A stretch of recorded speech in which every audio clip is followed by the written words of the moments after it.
इथं प्रत्येकजण राजकारणात गुंतला आहे. प्रत्येकजण जातीत विभागला गेला आहे.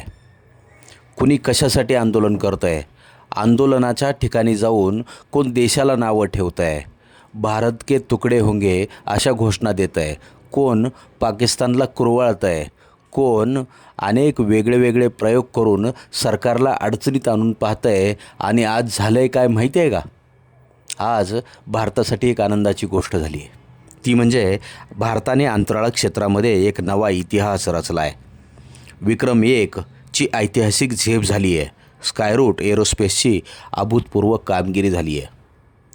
अहो, ही देशविरोधी लोक भारतातल्या लोकांना काही चांगली बातमी पोचणंच द्यायची नाही असं जर ठरवून आंदोलन करत असतील तर पहिल्यांदा त्या देशद्रोह्यांचा निषेध करून आज आपण व्हिडिओला सुरुवात करूया.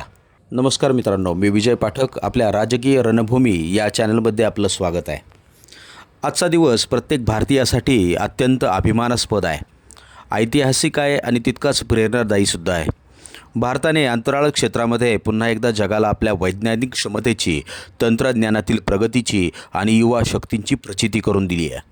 भारताच्या पहिल्या खाजगीरित्या विकसित करण्यात आलेल्या ऑर्बिटल लॉन्च व्हेकल्स विक्रम 1ने यशस्वी झेप घेत भारताच्या अंतराळ प्रवासात एक नवीन सुवर्णपान जोडलं आहे.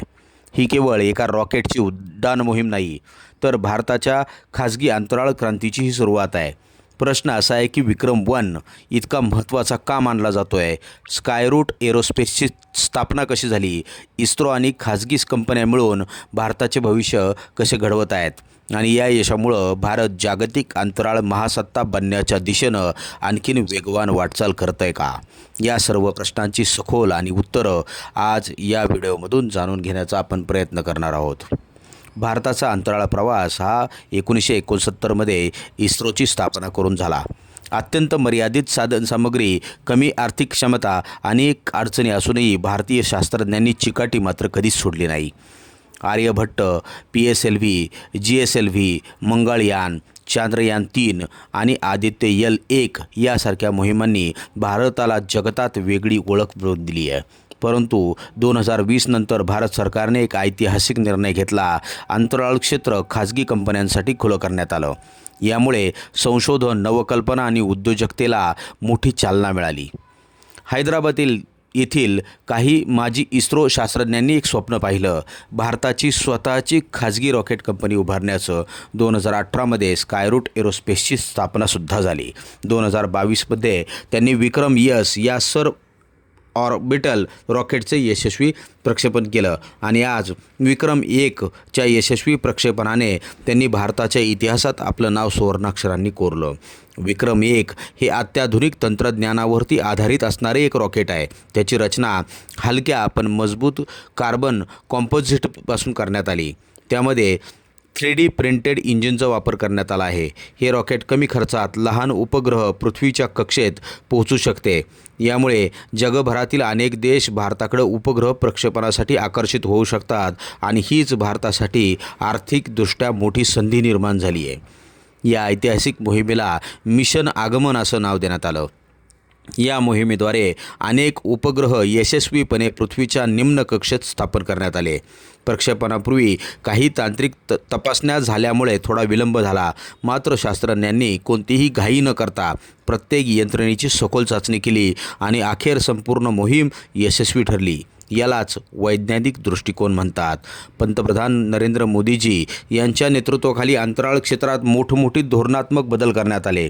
खाजगी कंपन्यांना प्रोत्साहन देण्यात आले. स्टार्टअप्सना नवीन संधी उपलब्ध करून देण्यात आल्या. यामुळं भारतात अंतराळ क्षेत्रातील नव्या उद्योगांना मोठी गती मिळाली.